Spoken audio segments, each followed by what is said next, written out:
Hello and अस्सलाम वालेकुम। I hope कि आप सब ठीक ठाक होंगे और रमज़ान एंजॉय कर रहे होंगे।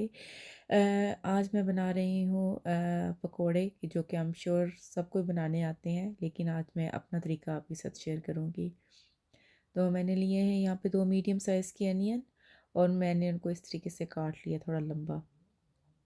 3 मैंने मीडियम साइज़ के आलू लिए हैं। हैंडफुल मैंने स्पिनच लीव्स लिए हैं और उनको चॉप कर लिया है।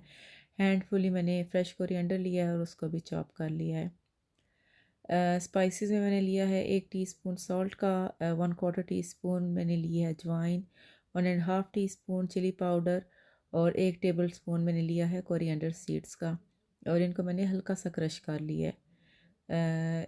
ये मैं आपको दिखाती हूँ। ये आपने साबुत लेके तो उसको हल्का सा बस क्रश करना है, पीसना नहीं है, उसको पाउडर नहीं करना। ये सारे स्पाइसेस इसमें डाल दूँगी साथ ही में, और 1 कप मैंने फुल लिया है बेसन का, वो भी इसमें ऐड कर दूँगी।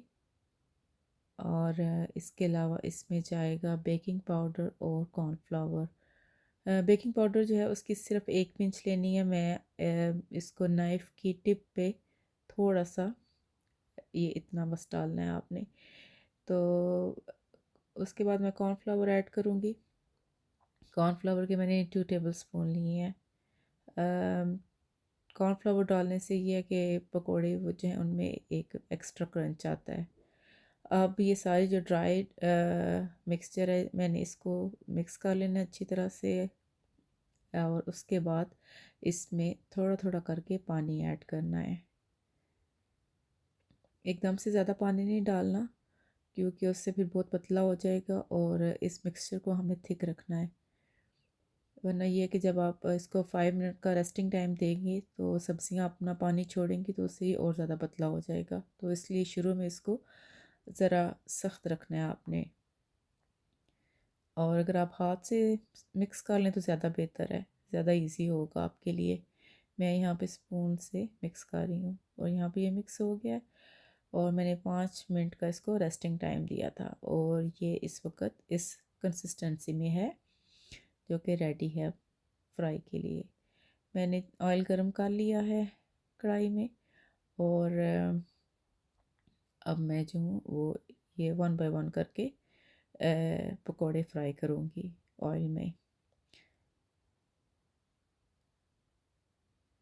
आप चम्मच से डाल लें बेसन या हाथ से डाल लें, जो भी आपको इजी लगता है उस तरीके से आप ये फ्राई कर लें।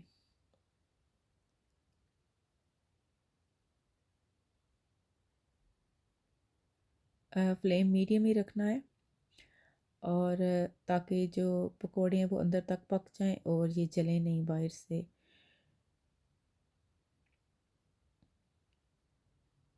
और जब ये एक साइड से पक जाएंगे तो फिर मैं इनकी साइड चेंज कर दूंगी।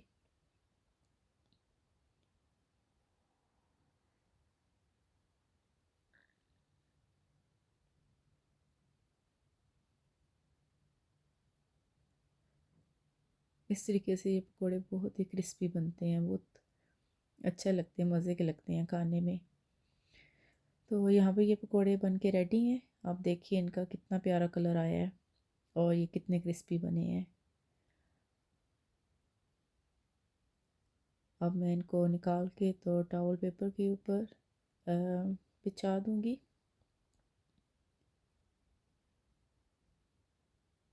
आप इसको अपनी किसी भी चॉइस की चटनी के साथ सर्व कर सकते हैं। मैंने यहाँ पे मिंट एंड योगर्ट सॉस ली है और गार्लिक सॉरी इमली की चटनी ली है। आई होप कि आपको ये रेसिपी पसंद आएगी। Thank you for watching. Bye.